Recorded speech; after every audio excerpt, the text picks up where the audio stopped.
Welcome to Life Group here at Vaughn Forest Church. We are so thankful that you are part of what God is doing in our church. And I'm really excited as we wrap up this series. My name is Eric, and I'm humbled to share with you guys for a few minutes today. We're going to be continuing our Storyteller series.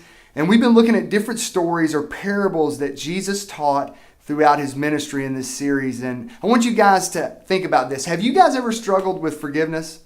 Man, I know I have in my life. There's been so many times because someone does something that negatively affects me or does something I don't like, or I can build up resentment or anger in my heart towards them, and then it leads to unforgiveness, which really hurts my own spiritual growth.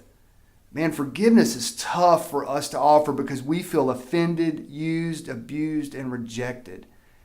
The list goes on with the emotions that we experience when we're hurt. So today I want to remind you of God's forgiveness and grace towards you and me through Psalm 40. Check this out.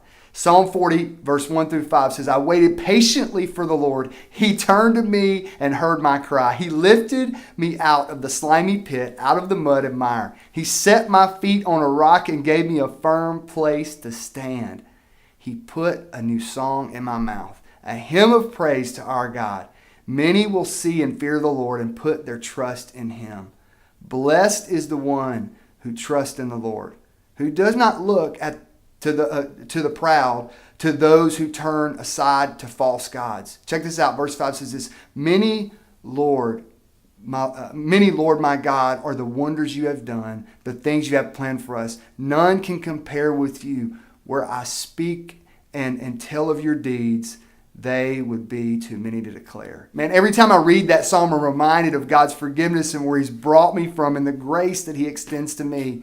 And as Christ followers, this whole faith thing is built on forgiveness that we've received through God, through Christ the Son. In your groups, you're going to be looking at a parable that Jesus gave his disciples after being asked by Peter, how many times should I forgive someone? As you guys receive what Jesus says, may we be men and women who live out our faith authentically through forgiveness. I pray each of you have a great discussion in your group, and I hope that God challenges you through this parable as much as he's challenged me in my life. Thank you, guys.